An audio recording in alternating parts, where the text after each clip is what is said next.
బేల మండలంలోని పోహారు గ్రామంలో బీఆర్ఎస్ శ్రేణులు విస్తృత ప్రచారం చేపట్టారు. బీఆర్ఎస్ పార్టీ మండల అధ్యక్షులు కల్లెం ప్రమోద్ రెడ్డి ఆధ్వర్యంలో పోహారు గ్రామంలో పార్టీ నాయకులతో కలిసి క్యాంపెయిన్ చేపట్టారు. ఇంటింటికి తిరుగుతూ కరపత్రాలు పంచుతూ బీఆర్ఎస్ అభ్యర్థి ఆత్రం సుక్కును భారీ మెజార్టీతో గెలిపించాలని కోరారు.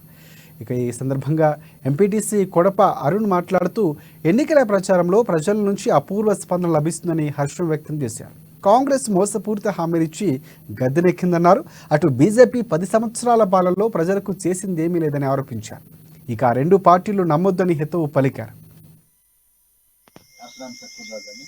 పోహార్ ఈ గ్రామంలో బీఆర్ఎస్ పార్టీ తరఫు నుంచి మేము ప్రచారం చేయడం జరిగింది. ఈ ప్రచారం భాగంలో మా బేల మండలి అందరూ పాల్గొన్నారు. మేము ప్రచారానికి వెళ్ళినప్పుడు ప్రతి ఇంటి నుంచి మేము అడగకుండా వాళ్ళ నుంచి సమాధానం వస్తున్నది. ఎందుకంటే ఇంతకుముందు 68 సంవత్సరాలు పరిపాలన చేసిన కాంగ్రెస్ ప్రభుత్వం ఇప్పుడు కూడా అధికారంలో వచ్చి ఈ వాగ్దానాలు ఏదో ఒకటి వాగ్దానాలు చెప్పి ఆ వాగ్దానాలు నెరవేరకుండా వాళ్ళు బాగా ఇబ్బంది పడుతున్నారు.